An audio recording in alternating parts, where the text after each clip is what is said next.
Hola, hola. Welcome back, manifestors. This is Shanda, the channel creator for Manifesting Mindset. And today I wanted to dive into a really important topic that literally can affect anyone at any time, because we can all experience any of these, but it's basically how to handle emergencies and crisis. Specifically, I want to touch on the mental health crisis, but of course, these emergencies can happen naturally. They can also be medical, and in those events, you definitely want to call 911 and seek emergency support. Go ahead and definitely have a plan in place for those as well. I hope that you and your family and household mates have plans in place for your natural and medical disasters. And a lot of times school trains you on that too. Stop, drop, and roll, right? So I want to really touch based on mental health crisis planning.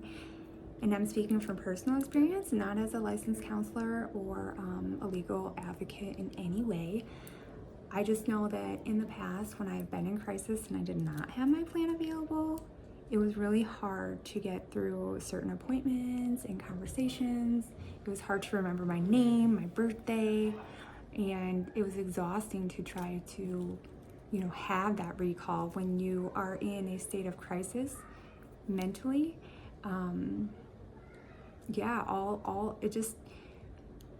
You're just a walking vessel, right?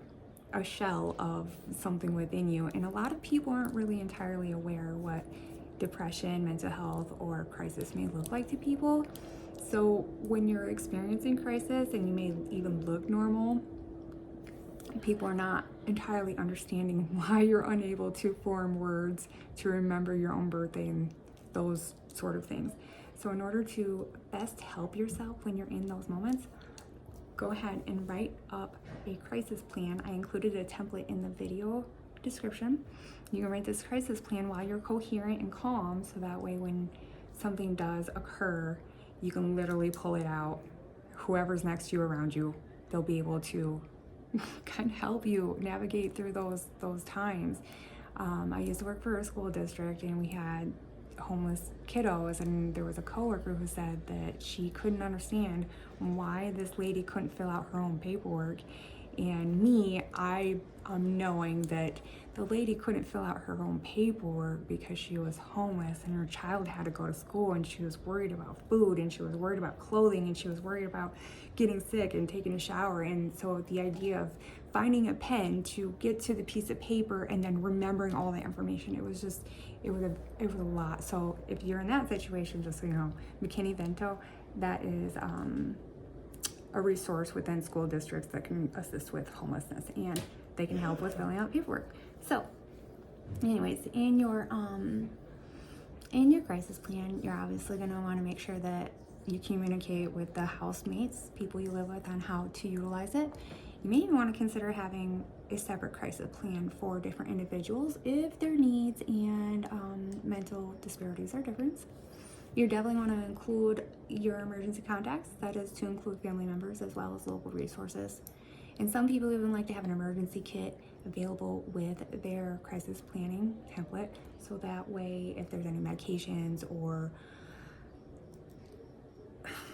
I'm not even sure what else other people would necessarily need, like a book or heirloom or something along those lines, then that's available for the person who is able to assist you. When you do come into a state of crisis, I know this is very, very hard.